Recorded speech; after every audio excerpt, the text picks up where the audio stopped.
அவர் கொல்லிமலை பக்கத்தில் இந்த பனிச்சோலையில் முருகர் இருக்கிறத அவங்க உணர்றாங்க. எப்படி உணர்றாங்கன்னா, கொல்லிமலை பக்கத்தில் தவப்பாறை, அதாவது கன்னிமார் பாறையில் சித்தர்களோட சிவனும் பார்வதி சித்தர்களும் தவம் செய்யக்கூடிய நிலையில் இருக்கும்போது முருகர் பனிச்சோலையில் பக்கத்தில் இருக்கிறத உணர்றாங்க பெற்றோர்கள். அப்போ கூட விநாயகரும் இருக்கிறாரு. அப்போ இந்த நேரத்தில் நம்ம பனிச்சோலையில் போய் நம்ம முருகரை பார்த்தா எப்படியாவது கோபம் அடங்குவார் அப்படிங்கிற ஒரு எண்ணத்தில் அவங்க பனிச்சோலை நோக்கி வராங்க. கொல்லிமலையிலிருந்து பனிச்சோலை நோக்கி வராங்க. பக்கத்தில் இளைய பெருமாள் மலை, இங்கே பெருமாள், லட்சுமி, நாரதர் எல்லாமே இங்கே இருக்கிறாங்க. எல்லா தெய்வங்களும் ஒன்று வந்துடுறாங்க. எல்லாம் ஒரு இடத்துக்கு வராங்க. எங்கே வராங்க? பனிச்சோலைக்கு வராங்க. பனிச்சோலையில் வந்து முருகரை எப்படியாவது அவருடைய கோபம் தனிய வைக்கக்கூடாதா அப்படின்னு எல்லா முக்கோடி தேவர்களும் ரொம்ப ஏக்கத்தில் இருக்கிறாங்க. இந்த நேரத்தில் எப்படியாவது எல்லாரும் சேர்ந்து முருகர் கோபத்தை தணிக்கணும் அப்படின்னு நினைக்கிறாங்க. அப்படி வரக்கூடிய நேரத்தில் தான் என்ன நடக்குதுன்னா, விநாயகர் கூட வராரு. அவர் தான் பேசுகிறார். தம்பி, நான் வந்து விளையாட்டுக்கு தான் நான் வாங்கினேன் பழம் வந்து நான் உண்மையாக வாங்கலை. நான் வாங்கினது எதுக்காக வாங்கினேன்? உனக்கிட்ட சின்ன விளையாட்டு. தம்பி தானே, உலகத்தை சுற்றுனது, உண்மையாக சுற்றுனது நீ தானே, நான் சுற்றலை, நீ தான் சுற்றுன. அப்பாவுக்கு ஓங்கார தத்துவத்தை யார் சொன்னது? நான் சொல்லலை, நீ தான் சொன்ன. அப்போது ஞானத்துக்குரியவன், ஆறறிவு தெய்வமாக இருக்கக்கூடியவன் நீ தான். நான் சும்மா விளையாட்டுக்காக ஞான பழத்தை வாங்கி நீ என்ன செய்கிற அப்படின்னு நாம் பார்த்தோம். ஆனால் இந்த இடத்துல இவ்வளோ காலம் எங்களெல்லாம் இம்சப்படுத்திட்ட, ஆனால் இனி கோபம் தணிஞ்சிரு. நான் வந்து இந்த பழம் நான் விளையாட்டுக்காக வாங்கினேன். நீ ஒரு வெற்றிவேல் முருகனாக இந்த பனிச்சோலையில் நீ எப்பையும் ஜொலிப்பாயாக. முக்கோடியுடைய தேவர்களுடைய அருளோட இங்கே எல்லா பக்தர்களுக்கும் அருளாசி வழங்கணும்னு சொல்லி சித்திரை கனி அன்று கனி பெற்ற தினம்தான் இந்த சித்திரை கனி விழா.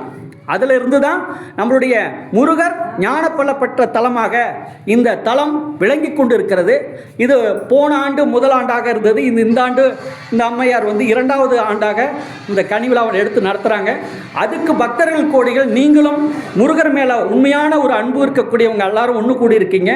இப்போ நம்ம கரூரில் இருந்து இதை தல வரலாற்றை தெரிந்து கொண்டு அவங்களும் இந்த ஞானப்பழம் பெற்ற முருகரை பார்க்கணும், வெற்றிவேல் முருகனை பார்க்கணும் அப்படின்னு நினச்சிட்டு வந்திருக்காங்க. அவங்கக்கிட்ட ஒரு சில வார்த்தைகள் கேட்கலாம். ஐயா வணக்கம், உங்கள் பேர், நீங்கள் எங்கேருந்து வரீங்கன்னு சொல்லுங்கள். வணக்கம், நான் கரூர்லேருந்து வர்றேங்க. என் பேர் மகேந்திரன். அதாவதுங்க, இந்த கோயில் இருக்கிற இடம் எனக்கு தெரியாதுங்க. ஐயா சொக்கலையா நண்பர் மூலியமாக தான் இடம் தெரியும். இங்கே வரும்போது பார்த்தா கோயில் வந்து நம்ம இயற்கையான சூழலாக அமைந்திருந்தது. ஆனால் இதோட உண்மை வரலாறு வந்து ஐயா தலப்புராணம் வந்து சித்தர் ஆலம்பாப்பா ஐயா தான் இதோடைய வரலாறு எழுதியிருக்காரு, தல வரலாறு. அதை படிச்சதுக்கப்புறம் தெரிஞ்சால் இந்த கோயில் வந்து ஒரு அற்புதமான நேரத்தில் அமைஞ்சிருக்கு அப்படிங்கிறத புரிஞ்சுக்கிட்டான். அதே மாதிரி இங்கே வந்து அந்த விநாயகர் பெருமானுடைய தத்துவமும் விளக்கம் எங்களுக்கு தான் கிடைச்சிது. அதையும் இந்த இடத்துல நீங்கள் தெரிஞ்சிருக்கலாம். எப்படி முருகப்பெருமான் வந்து சித்திரக்கனியில் சித்திரை ஞானப்பழத்தை பெற்றாரோ அதே மாதிரி எங்களுக்கும் இந்த சித்திரக்கனியில் அந்த ஞானப்பழம் கிடைச்சதாக நாங்கள் உணர்ந்துக்கிட்டு மேன்மேலும் இந்த கோயிலுக்கு மறுபடியும் வரணும் அப்படிங்கிற எண்ணத்தில் இருக்கிறோம். அதே மாதிரி என்னுடைய நண்பர்கள் நிறைய பேர் இது தெரியாமல் இருக்கிறாங்க. தெரிஞ்சானா கண்டிப்பாக இந்த கோயிலுக்கு வருவாங்க. வந்து இந்த வெற்றிவேல் முருகனுடைய அருளை பெற்று நீருடையாளமாக அந்த தமிழ் பெருமாள் சொன்ன மாதிரி எடுத்த பிறவியிலே அந்த மரணமில்லா பெருமாள் வாழ்ந்து ஞான தேகம் பெற்று ஒளிவுடலாக மாற வேண்டும் என்று இந்த வெற்றிவேல் முருகனிடம் கோரிக்கை வச்சு அது நிறைவேறுங்கிற நம்பிக்கை இருக்கு. கண்டிப்பாக எல்லாரும் அதை அடைவாங்க. அடைஞ்சு இந்த நிலையை பெறணும்னு வேண்டிக் கொள்கிறேன். அன்பே சொல்லுங்க. ஐயாட்ட கொடுங்க. ஐயா, நீங்கள் பல கோயில்களுக்கு போயிருக்கிறீங்க. எல்லாமே ஆண்கள், வேதம் கற்றவர்கள் தான் வந்து வழிபாடு, அந்த பூஜை புனஸ்காரங்கள்லாம் செய்வாங்க. இன்றைக்கி இங்கே வெற்றிவேல் முருகனுடைய தலத்தில் நம்மளுடைய சித்தரம்மா சரஸ்வதி அம்மா தான் உங்களுக்கே தெரியும், ஒரு தனி மனுஷியாக இருந்து இந்த கோயிலை உருவாக்கி, பக்தர்களுடைய உதவியோடு இந்த கோயிலை உருவாக்கி இன்றைக்கி தல வரலாற்றுக்கூடிய சித்திரக்கனி விழாவும் நடத்திட்டு இருக்கிறாங்க. இப்போ அவங்க இந்த பூஜை செய்யக்கூடிய வழிமுறைகள்லாம் நீங்கள் பார்த்துருப்பீங்க. எல்லா கோயில்களையும் பார்க்குறோம். ஒரு அம்மையார் கருவறைக்குள்ளே போய் அந்த முருகரை தொட்டு எப்படி வழிபாடு செஞ்சாங்க, அதை பற்றி உங்களுடைய கருத்து என்ன? அன்பார்ந்த ஆண்மனைய அன்பர்களுக்கு என்னுடைய முதற்கண் வணக்கம். நான் கரூரிலிருந்து வந்திருக்கேன். என் பேர் சொக்கலிங்கம். இங்கே வந்த பிறகுதான் இந்த ஆலயத்தினுடைய சிறப்புகளை, மிகச்சிறிய ஆலயமாக இருந்தாலும் அதனுடைய பெருமைகள் மிக மிக மிக பெரியதாக இருக்கிறதை உணர்ந்தேன்.